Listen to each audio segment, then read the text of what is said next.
Hi everybody, my name is Sukumbo Olympia and welcome to Afrocentric Television. Today it is a special program because we have someone important in the house that would like you to meet. He is an influential man here in the city of Houston, not just Houston, Fort Bend, and the state of Texas. He is none other than State Representative Dr. Suleman Lalani. Let's give him a round of applause. Thank you. Dr. Lalani, it is wonderful to have you in the studio. Welcome to Afrocentric. Well, thank you for inviting me, and good morning and hello to all your audience. So, I'm sure that a lot of people would have seen you and your work, and some might not have. Maybe this might be the first time that they're coming across you. So, who is Dr. Lalani before Dr. Lalani? Yes. I'm a regular person like anybody else. Just been instilled, grown up in a small family. My father always used to say that if God has given you the ability, then it is your responsibility. Very simply put, ability of funds, ability of knowledge, ability of time, then it is your responsibility to share that. Okay. And then we grew up with that culture of service in our house. I came to America in early 90s as a young immigrant physician. I was going to ask if you were born here in America. Yeah, I came to America as a young immigrant physician because I wanted to heal the community and make progress, and education is important to me. So I came here, I did my medical residency in New York, and then I did my fellowship at Baylor here in Houston. And then since then I'm in private practice doing here. I attended courses at Harvard and Columbia. I am one of the few who has quadruple board certification, and I've been blessed to take care of my patients because I feel at the core healing, and I think that healing brings people together, unite people. So like to listen to the people, like to see what their issues are, and kind of see if we can problem solve it. I've been blessed that I've been doing that for almost 3 decades now. And then, one fine day, we all seeing patients like regular patient I was seeing, and I saw one lady, and I met her, did their examination history and all that, and then I'm telling her, Go ahead. And let's name it Miss Jones, Miss Jones, I know you're not taking your medication. And she's like, oh no, doctor, you're just too kind. You're just worried about. I was at my daughter's house. I may have missed my couple of days of medicine. I'm okay. I said, okay, fine, but let's not change anything. I'll see you in a few weeks. I see her again, and then same story, did the examination, history, review medicine, labs, and this time I was a little strict on her and says, Ms. Jones, I know you're not taking your medicine. So she confided and says, yes, I'm not taking your medication because it's not covered by my insurance. So I said, okay, you have heard about this $4 pharmacy? We can go and we can get some medicines for people who don't have insurance. She said, yes. I said, okay, let's sit down and we review some medicine. I said, I changed some of these, so now you can get these. She said, okay, I'll do that. And then after a few weeks, I see her again, and same story repeats. So this time I was very upset, and I was a little bit strong and harsh on her, like, Ms. Jones, what is the problem now? I know you're not taking your medication.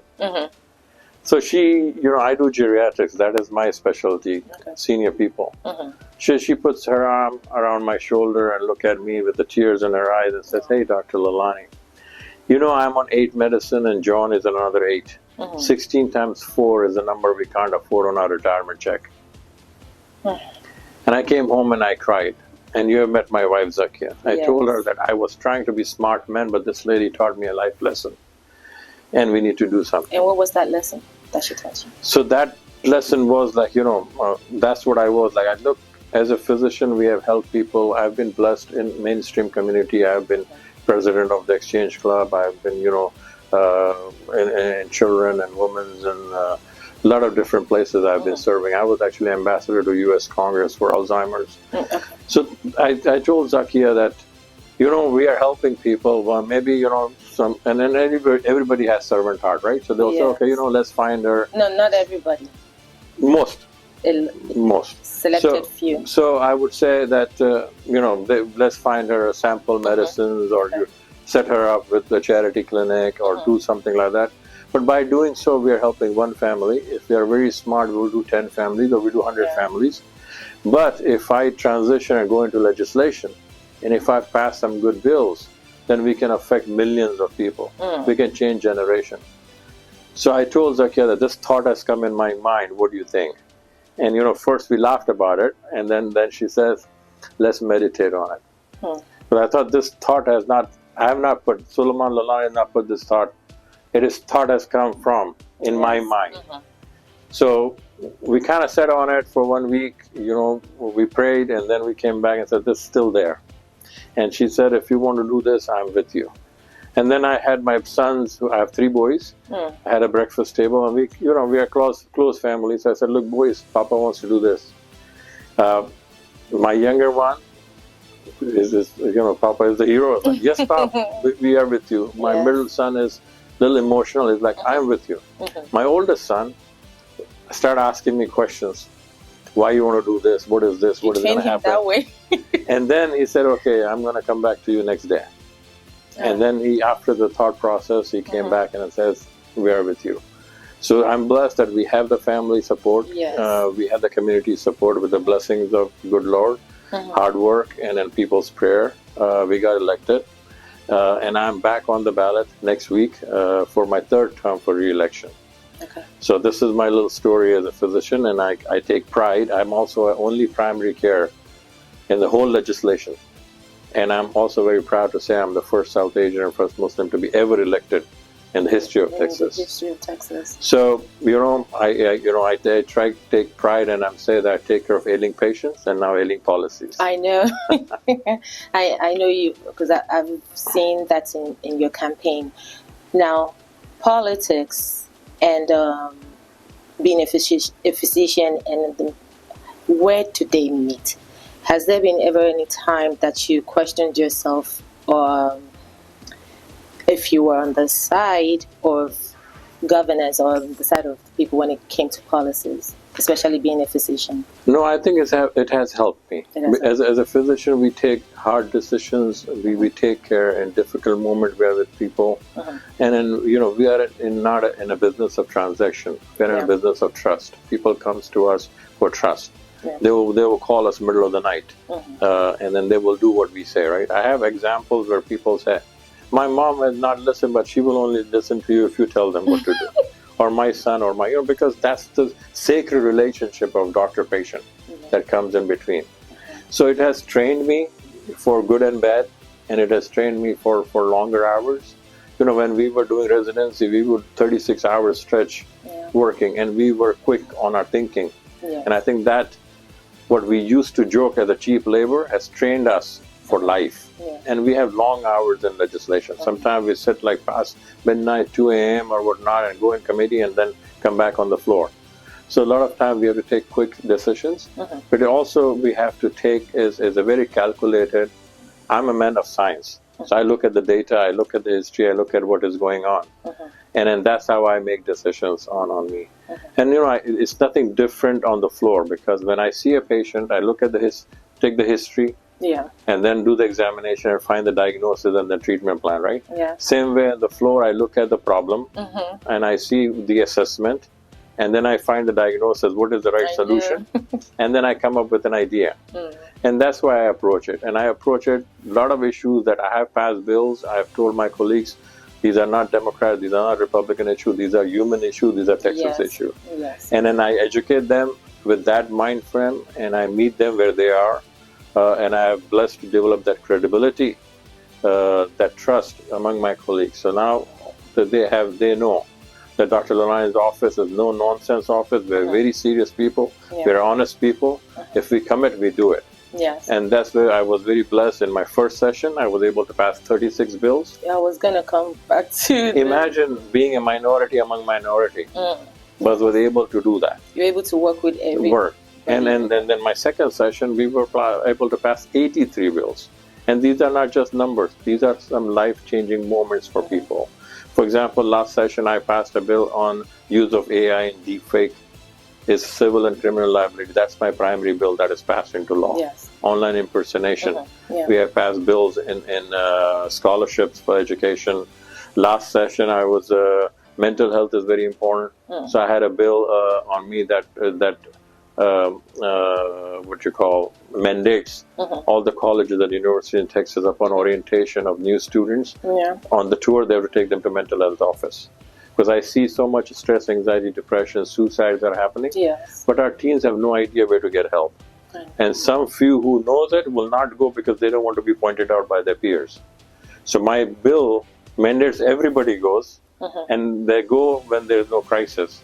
So as a physician, I know when they have a human connection, it will be easier and they will be more comfortable going when the crisis happens. And what is this particular bill called? This is the bill, I'm skipping on the number. Okay. You know, not the numbers, but the bill now mandates that all Texas universities and college, when the new student go for orientation tour, yes, like this is your science lab, this is your library, this is your dorm, they will be taken, this is your mental health office. So they exactly know where to get help.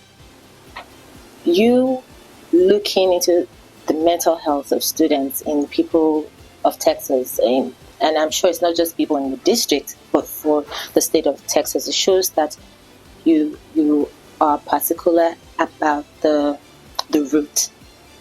Because when the people are right in the mind, then the state can be right in its mind. So you're taking care of everyone.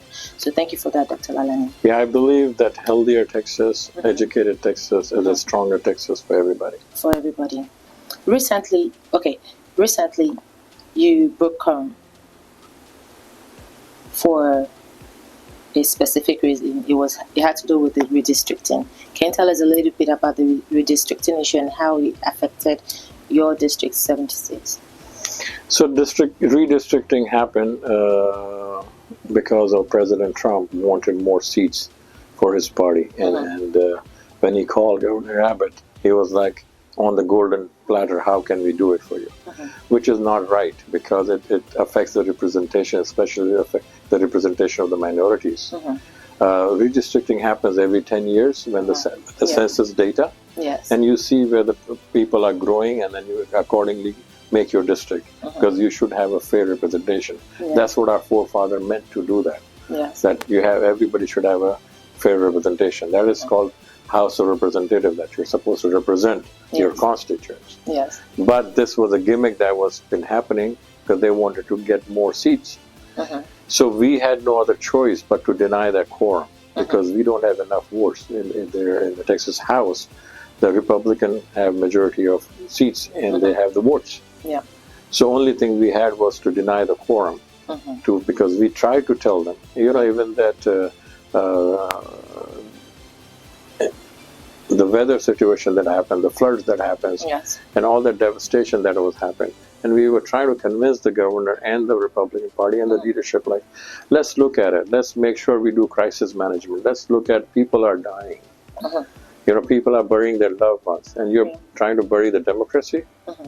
Let's fight for that purpose. But they had their priorities different. So we had no choice but to deny the quorum. So we left the state of Texas. And we left with very clear goals, because we didn't have votes. So we knew the day we will come, this will pass. But what we wanted to do is to educate the whole America that redistricting is a debacle. And then now you know that everybody knows something about redistricting. They may not know everything, but they know redistricting happened and it is bad. So they start researching. We had so much grassroots effort that you saw hundreds of cities at the rallies.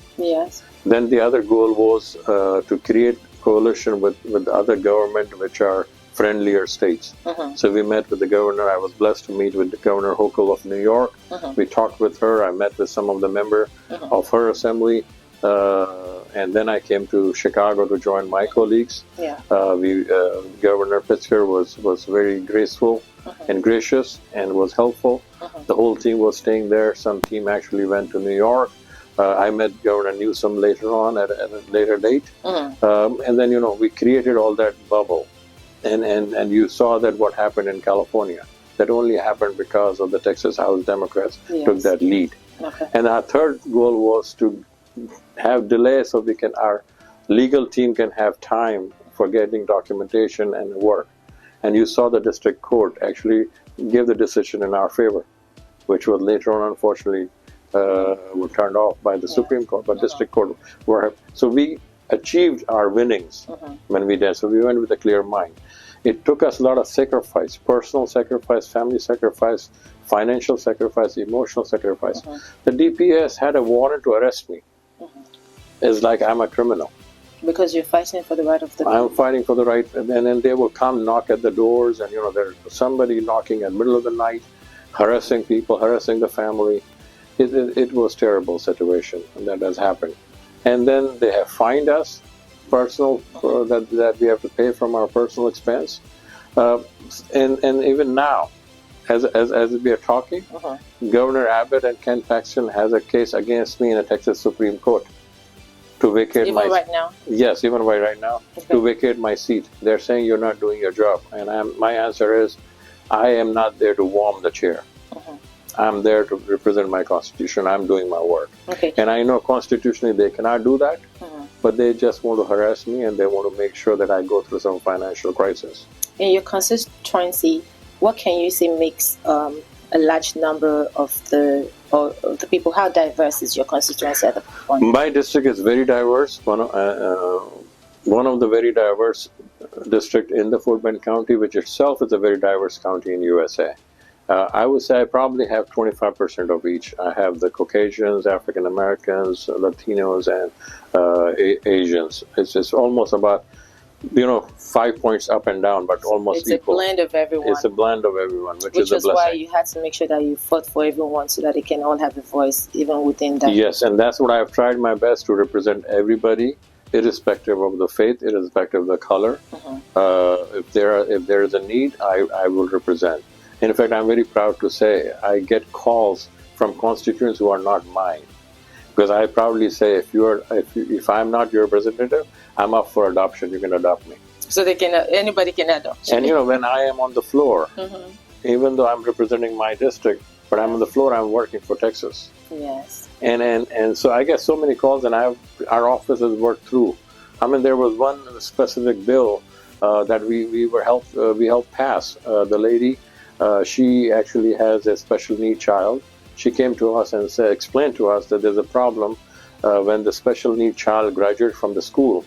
That's where the school gives them the resources and information, and the parents have to find how to get into all those. And sometimes it takes years to get into the system, and sometimes 10, 14 years.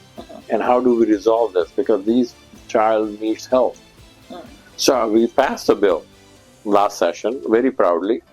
It's called Kathleen Henley Bill because it's named after her. She actually met me again. She actually had her license plate of the car with the bill number as her license plate. And what this bill does now is mandates of the school when the child is admitted, at that time give them the resources, not at when they graduate. So the parents have all these years to look through the resources and find them and get them into the system, so they can get into, and there's no disturbance in the continuity of care. Wonderful. So that bill was passed, and I'm very proud to say that I was part of it. And this lady actually wrote a book. She asked me to do a foreword for her, and I think it should be available very soon. So this is another example of how people can engage, how they can change their adversity into opportunities and be helpful to others. Okay.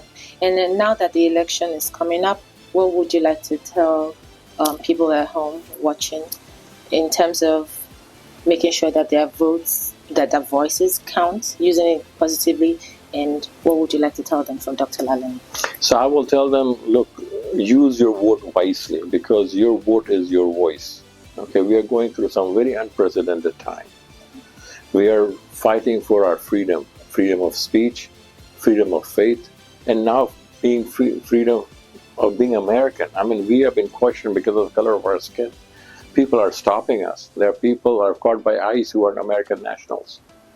So we are actually fighting for our life now. So it's very important that we use our vote wisely. You want leadership which will talk truth to the power. And the example I gave you that we fought Governor and we fought President Trump. I mean, what else do you want to do that?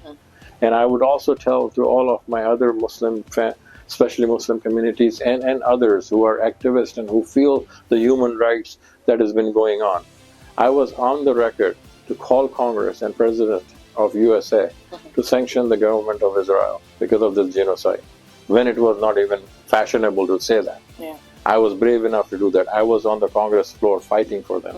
I've been questioned by senators and congressmen. Dr. Lalani, are you Muslim? Why are you here on the Congress floor? Somebody was taunting me. And I was like, yes, I know it is above my pay grade. But this is a foreign policy issue, yes, which is a congressional issue. So I'm here to represent my constituents because they are hurting. yes, And their voice needs to be heard. yes, You need somebody who's compassionate and connected with the family, with their constituents. You have seen that our office works 24/7. We take care of their issues. They call us from power failure to immigration to schools. We have done events after events, and all our events are not feel-good events. All of them have some educational component. We have done business town hall. We have done civic engagement. We have done immunization. We have done a whole lot, right? Yeah. And finally, you need somebody who could be trustworthy and who's respected. And what other example I can give you that it's not only their District 76 voice has been heard, respected, because you can see the data. In my first session, 36 bills have been passed. And in our second session, 83 bills have been passed. So your voice is respected. You don't only have a seat on the table, but you have the seat which has been respected and the voice has been heard. So let's continue what we have started. Let's continue the fight. We have to go long ways. I have some other good bills that we need to fight on. And I would again respectfully ask everybody, please, you have supported me. Continue to your support. Dr. Suleman Lalani for House District 76. Go out, ask for primary ballot, Democratic primary ballot, and vote for me again. Thank you. District 76, what are the areas? So District 76 is part of Sugar Land, part of Richmond, and part of Stafford, and then City of Meadows. If you see it, it's kind of a triangular with two legs. I would say that north of 90, everything Sugar Land. And then so if you start from one side, and I'm going to use this. So if you start from one side, it's Sugar Creek, Riverbend, Plantation, Sugar Lakes, Sugarwood. Then you come to City of Meadows Place, City of Stafford, then Imperial Sugar Mills area, Village, Park Point, Woodbridge, Town West area, Barrington Place, Ashford Lakes, Huntington Place, Mission Bend, Four Corners, Chelsea Harbor, Orchard Lakes, Old Orchard, Windsor, Twin Oaks, all of that 1464 area. Yes. Grand Mission Tress, Lakemont, Aliana Side, Summerfield, Harvard's Green area, New Territory West, River Park West is all our area. So and what is the contact for your office if they wanted to reach out to your office or they have something to request from So you? we are very active. You can call us at our office, or you can just social media, drlalanifortexas.com, and then you will have all our part over there. You can look us up at the Twitter. You can look us up at the Facebook, Instagram, or just call our office. And I think simply drlalanifortexas.com. You go on that page, you will have all the numbers to contact us. Okay, before we let you go and to go back to representing the people, what does Dr. Lalani do when you're not being a doctor and when you're not in the representative? What do you do when you're not in the house? Well, I love to travel and I love to read. I also love to do some outdoor activities. I have done 2 MS-150. MS-150? Yes. Wow. And I've done some tracking. I've been to base camp of K2, second highest peak in the world. Wow. I've done some motorcycle rides on the Karakoram. Wow, motorcycle rides? The most, world's highest paved road. And then, a lot of other things that I would like to do. I like to paint. I've done some oil paintings. So if I get time, that kind of gives me some sanity. Yeah. If there was a meal put in front of you now that would absolutely make you start dancing, what would that meal be? I'm sorry again? If there was a meal, food in front of you right now, and you see and would make you start dancing, what meal would that be? I would say, somebody said, I'm very simple, man. Any good meal is a good meal for me. That's a good meal. Okay. So any meal will make you dance? A good meal, yes. Have you had Nigerian jollof rice before? And I'm fond of eating, you can tell. Have you had Nigerian jollof rice before? I actually had one or twice with my friend. Being in medical field, we saw so many Nigerians who are in healthcare, nurses, pharmacy, doctors, and then I might meet so many who are in IT. So we are blessed to have those families, yes. That's wonderful. It's been wonderful to have you here in Afrocentric Television. In 10 seconds, say goodbye to everybody. Well, thank you again. Thank you for your time. Thank you for listening to us. Again, this is a difficult time. This is not only requires unprecedented leadership, but it also requires unprecedented participation from all of you. So make sure you do your job, you do your research, and look at the candidates, what they have done in the past, because that history tells you what they're going to do in future. Look for the experience, look for the credibility, look for the honesty, and then make your decision. Please don't rely on others, and please don't skip the voting. If you have any concerns, come and talk to the candidates and make your decision. Times have gone where you have to go research. Now everything is available on the palm of your hand. And there are a lot of agencies and activist groups that have put up detail about the candidates. So read about them, ask them the right questions, but make sure you vote. And early voting starts? Early voting starts February 17th and until 27th, and then the election day is March 3rd. Okay. Let's all celebrate. Meet me at March 3rd at the night time, and we'll celebrate. We wish you all the very best. Thank you very much. Thank you. Thank you. On that note, this is still Afrocentric TV. We'll be right back with more great programming. My name is Tokumbo Lingio. Don't go nowhere.